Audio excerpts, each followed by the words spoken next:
This year I'm reading about half as much as I did last year, and it's making me feel surprisingly pretty good. My journey with reading was kind of a common story. I loved reading as a kid. I fell out of it as I got to middle and high school, mostly because I was assigned things to read. I didn't really like that. And then in college, I fell back in love with it. I started reading again, and I found the stuff that I like once more. I slowly gained confidence reading more. I started to learn habits to help me read better and faster. I got really good at choosing books for myself so I could find all the best series that I'd want to immerse myself in. Most importantly, in some ways, I found a community here on the internet where I could share my love for reading with others, and it's been a ton of fun. So it seemed to me that I achieved my goal. My goal was to read more. That certainly happened. Last year I read 52 books. The year before that I read 36, I think.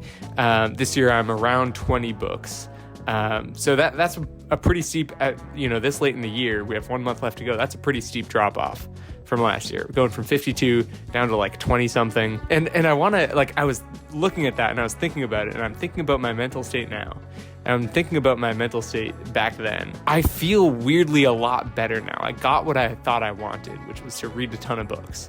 And it didn't give me the satisfaction that I was hoping it would. So I've done a lot of thinking about this, and I think I generally know why this happened, why the decrease in my reading led to overall my mood being better, feeling like I have more time to do stuff, general life satisfaction being greater now that I'm reading less. So at the time that I got back into reading, I was very focused on cutting back on my social media use. I was very aware that this was a problem. I'm, pretty tied up by my phone. I feel like I always have to be grabbing it. I have a couple videos back on the channel that you can find where I try quitting social media. And that was my focus for a while, was what can I do to replace social media with something else so I'm not constantly on my phone and scrolling and all that. So that's kind of where reading came in, where I really wanted reading to shine for me, where I wanted it to be this cure to my phone addiction. And in some ways it definitely was. In other ways it made it worse because, finding a great community online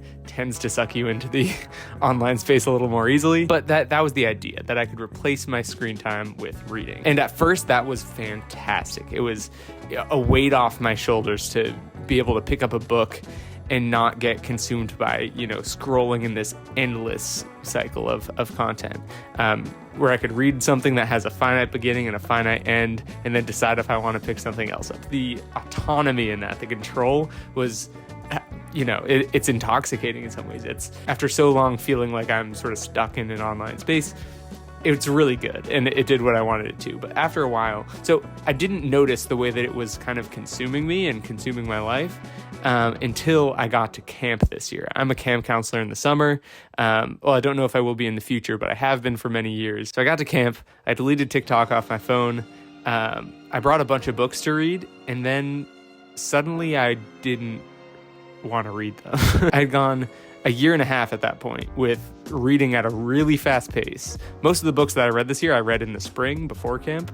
But I got to camp and suddenly I didn't have the desire to do that. So I've been doing a lot of introspection and reflection on what kind of changed. What is it about being in a camp setting that makes me not want to be reading all the time or be on my phone all the time? The phone is an easy one. We don't allow phones at the camp that I work at. So, unless you're on time off, or there's an emergency or something, there's no reason you should have your phone on you. And so that's a pretty easy one. I can put away the phone. But that's, why didn't a book fill that hole this time?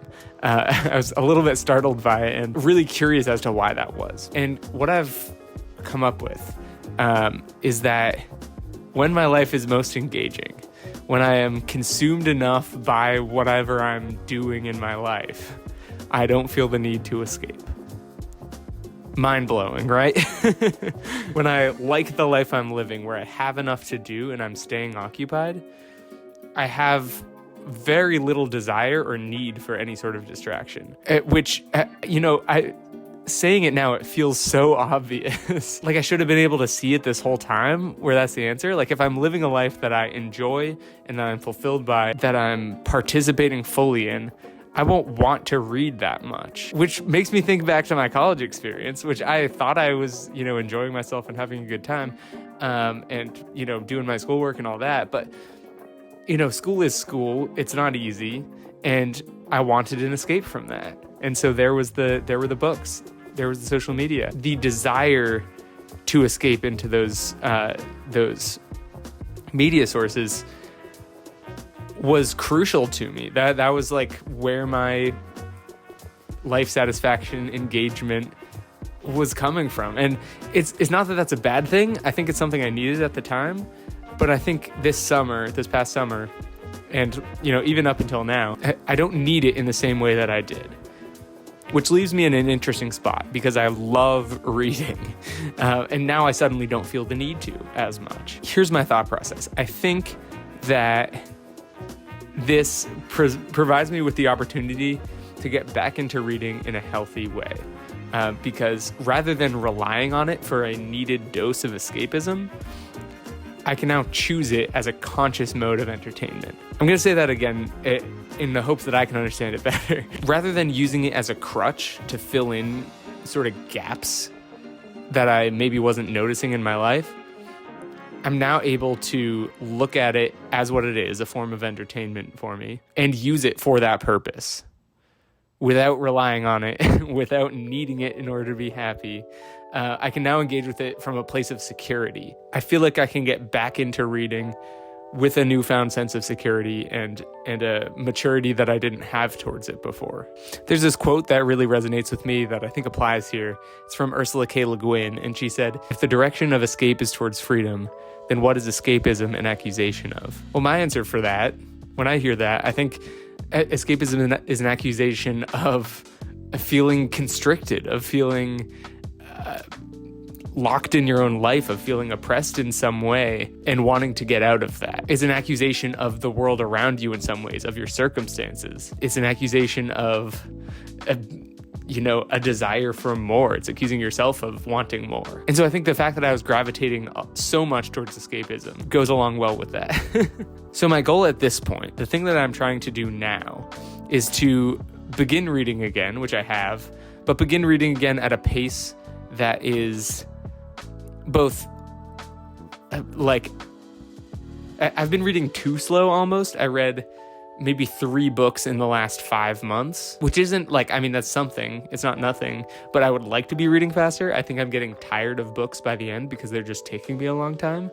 I would like to have that pace increase, and I want to avoid relying on it the way that I did in the past. Again, I want this to be a secure feeling. I want this to be not because I need to read in order to be happy, but because I want to read in order to be happy. So that is my sort of mission statement, for lack of a better term. I want to show you what I'm reading now. I just picked up Reaper Man by Terry Pratchett, which is the second Death book in the Discworld series. I'm reading the Death books first, because I've seen a bunch of different Discworld reading orders online, and the Death one just really seemed most interesting to me. I'll put a picture of the graphic that I'm following. So I started with Mort, and now I'm reading Reaper Man, and it's delivering. It is exactly what I was looking for right now. I am giggling through this whole thing. I adore Pratchett's writing style. The way that he is able to, make his world so vivid in such a profound and silly way is something I strive for in my writing and have yet to meet.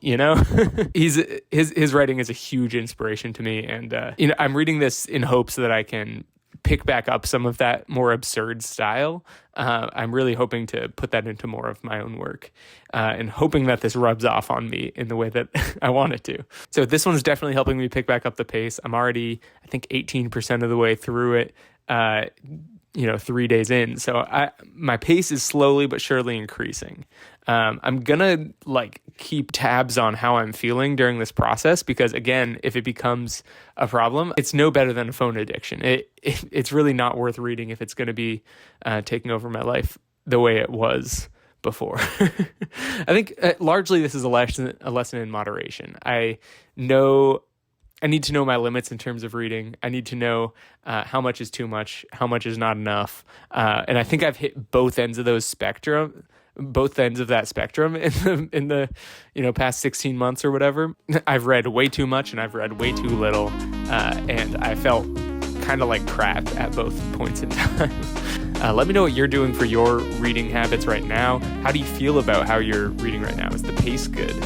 Is there stuff you could improve? I'm always trying to improve, and I hope you are too. I'd love to hear what you're doing down in the comments. If you made it this far in the video, I think you would be a great fit to be a subscriber to this channel. So hit that red button. Okay, that's all. See you later.